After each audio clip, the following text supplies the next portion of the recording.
أعوذ بالله من الشيطان اللعين الرجيم بسم الله الرحمن الرحيم إنا أعطيناك الكوثر فصل لربك وانحر إن شانئك هو الأبتر. We talk about Bibi Fatema alayhi salam. Think about life for the Holy Prophet before her birth. The Holy Prophet had a son who was born to Bibi Khadija alayhi salam, and son died in a very infant stage.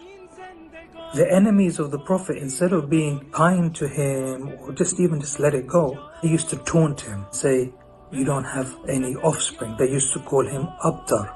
Abtar is a cat without a tail. So, i.e. someone who doesn't have a progeny. So you don't have any grandchildren, you don't have any children, no one will remember you. This is what enemies of the Holy Prophet used to say to him.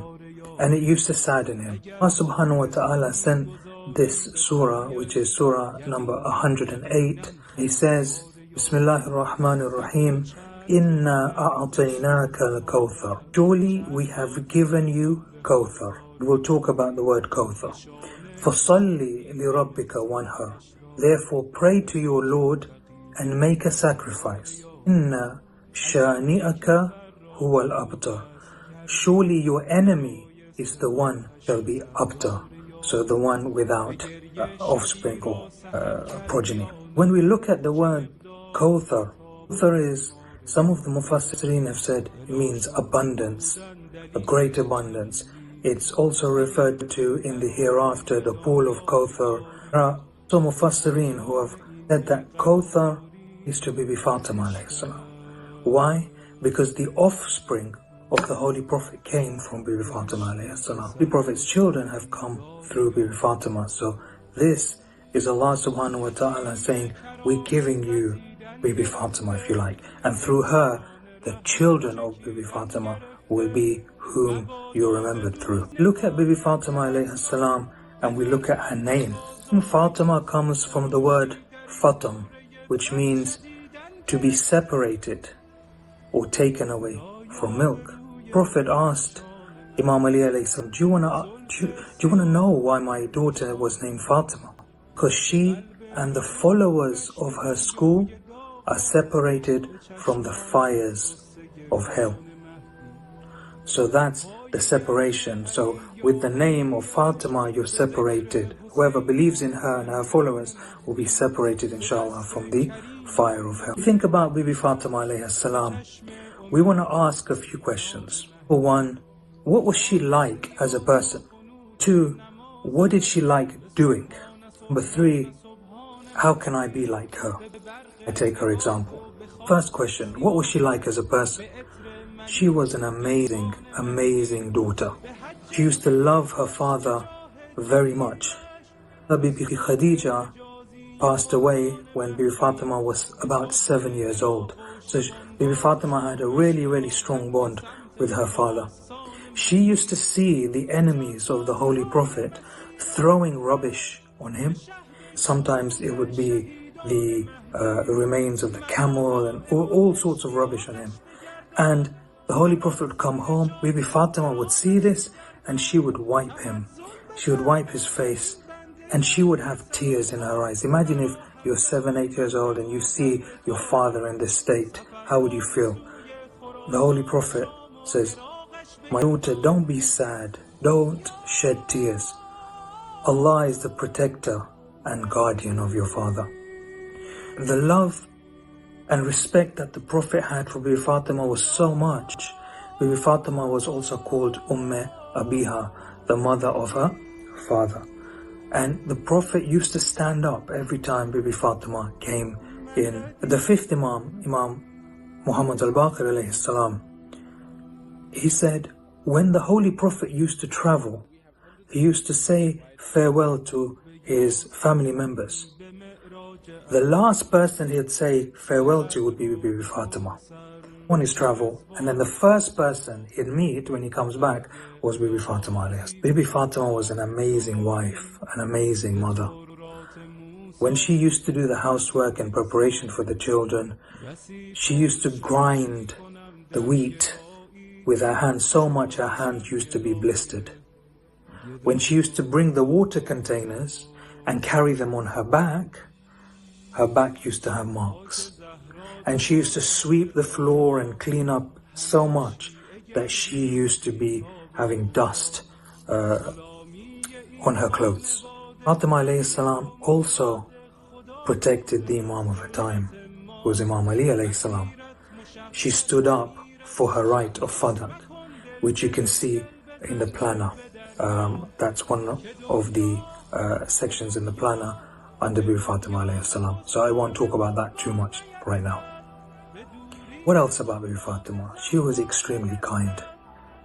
One day, a lady came to her and was asking her some questions. She said to her, "My mother is ill, and she wants me to ask you some questions about prayers." Bibi Fatema alayhi salam said, "Yeah, it's fine." So I'm just paraphrasing this in our language, right? So the lady asked her a question, then asked her another question, and asked another question, and asked another. It got to 10 questions. And then the lady became embarrassed and stopped. Bibi Fatema asked her, "Why have you stopped?" And the lady said, "I'm embarrassed. I can't ask you so many questions, you're going to get tired." And Bibi Fatema alayhi salam said, she gave her an example. She said, "Imagine if someone is hired to carry a heavy weight from the bottom of the house to the top of the house, and they get 1,000 dinars. Let's say in our language, 1,000 pounds. They get 1,000 pounds.